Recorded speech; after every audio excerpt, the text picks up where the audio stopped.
कि हम इस समाधि के स्टेज में पहुंच जाएं जहां पे ये चीजें हमारे मन में आए ना। भगवान कृष्ण ने यही सिखाया कि स्थित प्रज्ञ बन के हे अर्जुन, मन में तैरते सुख और दुख से ऊपर उठ। यही तो अभ्यास है।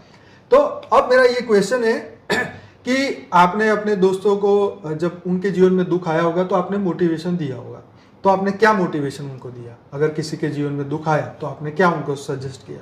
मोटिवेशन में हम खाली उनको हमारे थॉट्स बता सकते हैं कि सबसे फर्स्ट तो थियरी ऑफ कर्मा, कि जो भी है, शायद कोई मेरे जीवन में भी समझो कोई दुख आया तो पहले तो मैंने जैसे हमारी बात हुई वैसे कि हमें गुस्सा आता था, फ्रस्ट्रेशन आता था, लेकिन अभी वो एक उसको देखने का कि नज़रिया धीरे धीरे चेंज हो रहा है।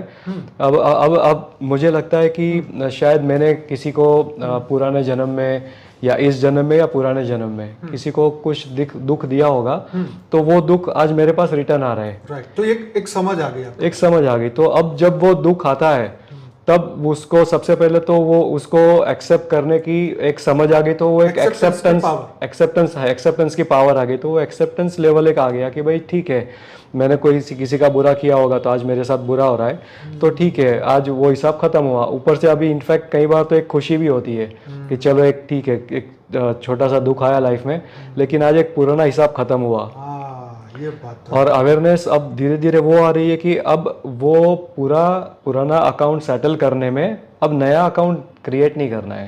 ये बहुत बड़ी बात है, ये बहुत बड़ी बात है। बाकी जनरली पहले ऐसा होता था कि समझ लो कि आपने मुझे दुख दिया, तो एक तो एक्सेप्टेंस लेवल नहीं था, तो गुस्सा और फ्रस्ट्रेशन आता था, और उसके बाद में माइंड में और थॉट्स आते थे कि आनंद भाई ने मेरे साथ ऐसा किया ना, अब उनको बता दूंगा।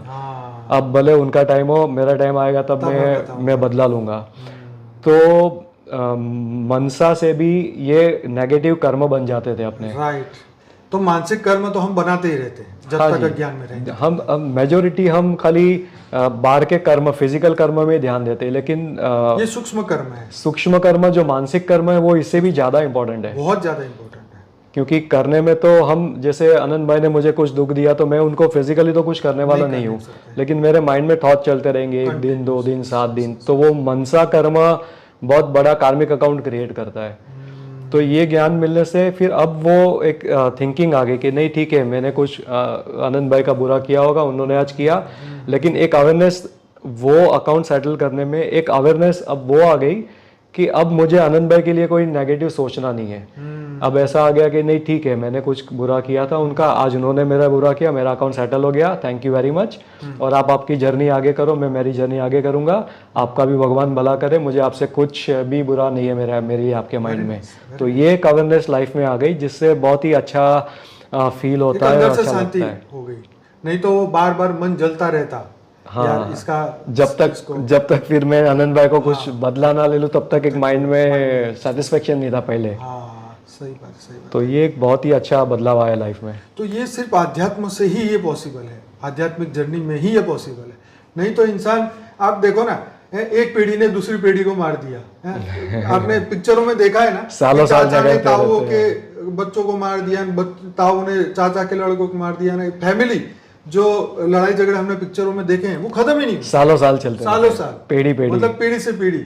और जितनी बार वो जन्म लेंगे तो उनके अंदर क्या भरा पड़ा है वो बंदे को खत्म करे, क्योंकि जर्नी तो उन्हीं की है ना। मान लो लड़ाई झगड़े करते करते मर गए, तो वही मेमोरी के साथ फिर पैदा होंगे, फिर अंदर ही रिकॉर्ड है, जब वो बंदा सामने आया तो वो फिर क्रोध प्रगटेगा।